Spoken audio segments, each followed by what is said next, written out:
दुनिया के मजा ले लो, दुनिया तुम्हारी है।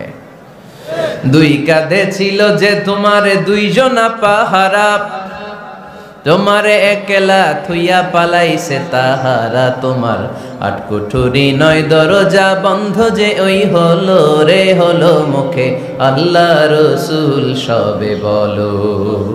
দুয়ারে আইসাছে পালকি নাই হরি গাও তোলো রে তোলো মুখে আল্লাহ রসুল সবে বলো। ঠিক কিনা? এজন্য আল্লাহ বললেন নবী আপনার মর্যাদা শুধু আমি বাড়িয়েছি। ওয়া রাফা'না লাকা যিকরাক, I have dignified your status, আপনার মর্যাদা শুধু আমি উপরের দিকে উঠিয়েছি, শুধু উঠিয়েছি, উঠাতে উঠাতে আমার আরশের দিকে নিয়ে গিয়েছি। আপনার মর্যাদা এত বেশি, দুলোক ভুলোক ছাপিয়ে সাতাকাশ কাঁপিয়ে আপনার মর্যাদা আমি আকাশচুম্বী করেছি। চিল্লায় পড়েন আল্লাহু আকবার। সব তাফসিরে এসেছে ওয়া রাফা'না লাকা যিকরাক হাইসুমা যুকিরতু যুকিরতা মাই। নবী হে আপনার মর্যাদা আমি এত বাড়িয়েছি, যেখানেই আমার নাম ওখানেই সাথে সাথে আপনার নাম। পড়েন সুবহানাল্লাহ। কি মজার ব্যাপার, খেয়াল করে দেখেন, যেখানেই আল্লাহর নাম, আল্লাহর নামের পরে নবীর নাম আছে না নাই? এই যে আমরা লা ইলাহা ইল্লাল্লাহ মুহাম্মাদুর রাসূলুল্লাহ বলে যে কালিমা পড়ি, কালিমার প্রথম অংশে কার নাম? আল্লাহর নাম। দ্বিতীয় অংশে কার নাম? বিষ্ণু ঈসা ইসলামের নাম। আজানের শুরুতে আল্লাহর বরত্বের ঘোষণা, তারপরে আমার নবীর রিসালাতের ঘোষণা আছে না নাই?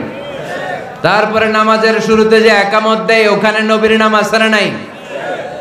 আল্লাহু আকবার, আল্লাহু আকবার, আশহাদু আল লা ইলাহা ইল্লাল্লাহ, আশহাদু আন্না মুহাম্মাদার রাসূলুল্লাহ। সুবহানাল্লাহ পড়ে। শুরুতে আল্লাহর বড়ত্ব, আল্লাহ যে এক অদ্বিতীয়, তিনি ছাড়া ইলাহা নাই, এটার ঘোষণা। এরপরে আমার নবীর ঘোষণা আছে না নাই? তারপরে যে তাশাহুদ পড়ি ওখানে নবীর নাম আছে না নাই?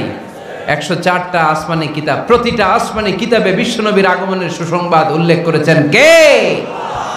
এজন্য আল্লাহ বললেন রাফা'না লাকা যিকরাক, নবী হে আপনার মর্যাদা আমি দুলোক ভুলোক ছাপিয়ে সাতাকাশ কাঁপিয়ে আরশ পর্যন্ত নিয়েছি। পড়েন সুবহানাল্লাহ।